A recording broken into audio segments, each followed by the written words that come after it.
नमस्कार साथियों, स्वागत है आपका हमारे YouTube चैनल पर। तो हम राज्य व्यवस्था पढ़ रहे थे और राज्य व्यवस्था के अंदर हमारा जिला प्रशासन हो गया था और आज हम देखेंगे उपखंड अधिकारी के बारे में। ठीक है, तो बढ़ते हैं हम। देखो, उपखंड अधिकारी, इसे हम SDM भी बोलते हैं, SDO भी बोलते हैं। ये उपखंड स्तर पर का सबसे बड़ा प्रशासनिक, राजस्व व निर्वाचन व जनगणना अधिकारी होता है। ठीक है, जैसे जिला कलेक्टर होता है जिले पर, वैसे उपखंड अधिकारी उपखंड स्तर पर होता है। ठीक है, इसका मुख्य कार्य उपखंड स्तर पर कानून व्यवस्था को बनाए रखना तथा प्रशासनिक व राजस्व मामलों की देखरेख करना होता है। ये कि हमने जिला स्तर पर जिला कलेक्टर के लिए पढ़े थे। ठीक है, जब SDO नए कार्य करता है तब यह SDM कहलाता है तथा यह कलेक्टर के अधीन कार्य करता है तथा जिसके अधीन तहसील स्तर पर तहसीलदार कार्य करता है।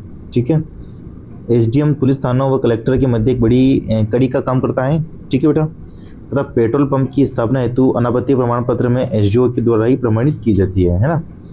राजस्व अधिकारी के रूप में अपने उपखंड स्तर पर कृषि उत्पाद का आकलन करता है व भू अभिलेख तैयार करता है। वैसे जिला कलेक्टर जिले स्तर पर करता है। ठीक है, तथा भू राजस्व संग्रहण के लिए निर्देश जारी करता है। कौन करता है? उपखंड अधिकारी।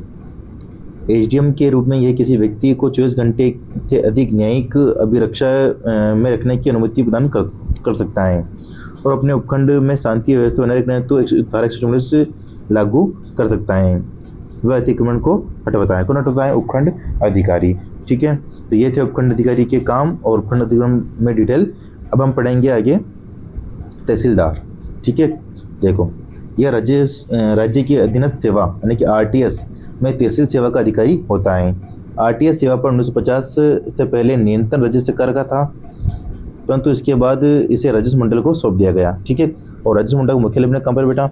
अजमेर। कहाँ पर है? राजस्व मंडल का मुख्यालय अजमेर है। 1949 में इसकी स्थापना हुई थी राजस्व मंडल की अजमेर के अंदर। ठीक है, सीधे तहसीलदार के पद पर नियुक्ति नहीं की जाती है, नायब तहसीलदार के पद पर नियुक्ति दी जाती है। ठीक है, इसका एग्जाम फाइट करके देना पड़ता है ये। ठीक है, तहसीलदार की सहायता हेतु क्षेत्रीय स्तर पर नायब तहसीलदार व तहसील स्तर पर भू अभिलेख निरीक्षक की नियुक्ति की जाती है। ठीक है, 20 पटवार क्षेत्रों पर एक नायब तहसीलदार नियुक्त किया जाता है और तहसीलदार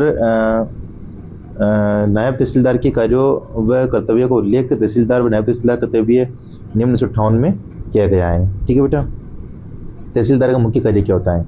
सार्वजनिक वितरण प्रणाली पर नियंत्रण स्थापित करना, भू राजस्व संग्रहण, सरकारी भूमि से अतिक्रमण हटवाना व कृषि उत्पादों का आकलन करवाना, ये सब तहसीलदार के काम होते हैं बेटा। ठीक है, अब हम पढ़ेंगे कानून को। ठीक है, वो तहसीलदार ने पढ़ लिया। अब पढ़ेंगे हम कानून को। देखो, कानून को सदर कानून को ये होता है जिला स्तर पर।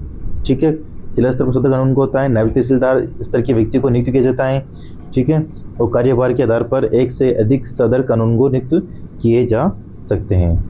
अब देखो ऑफिस कानून को जो कि तहसीलदार स्तर पर होता है। पटवार वर्ग में से पदोन्नत व्यक्ति को नियुक्त किया जाता है और सहायता हेतु पटवार वर्ग में एक से अधिक सहायक कानून को नियुक्त किए जाते हैं। ठीक है, देखो अब आ रहा है गिरदावर। ठीक है, पटवारी अपने पटवार हल्के का 3 बार दौरा करता है तथा कृषि उत्पाद की रिपोर्ट तैयार करता है। कौन करता है? गिरदावर। इस रिपोर्ट की गश्त गिरदावरी कहा जाता है इसे।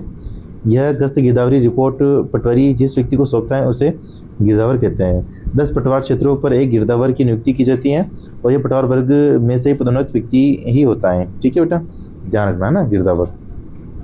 अब आ रही है पटवारी। ठीक है, पटवार सेवा पर राजस्व मंडल का नियंत्रण होता है और एक पटवार हल्का तहसील प्रशासन की धुरी कहलाता है, क्योंकि सब नीचे पटवारी काम करता है इसलिए। ठीक है, 1973 में राजस्थान में पटवारी को सरकारी कर्मचारी का दर्जा प्रदान किया गया। 1973 के अंदर है ना। यूपी के अंदर पटवारी को लेखपाल बोलते हैं, महाराष्ट्र के अंदर तलेटी बोलते हैं, राजस्थान के अंदर पटवारी बोलते हैं, तमिलनाडु के अंदर पटवारी को नाम बोलते हैं। ठीक है, ये पटवारी के उपनाम थे। तो ये थी कानून व्यवस्था और राजस्व व्यवस्था, और हमने पढ़ लिया इसको, राज्य व्यवस्था को पूरा आज। ठीक है, तो मिलते हैं अगले वीडियो में।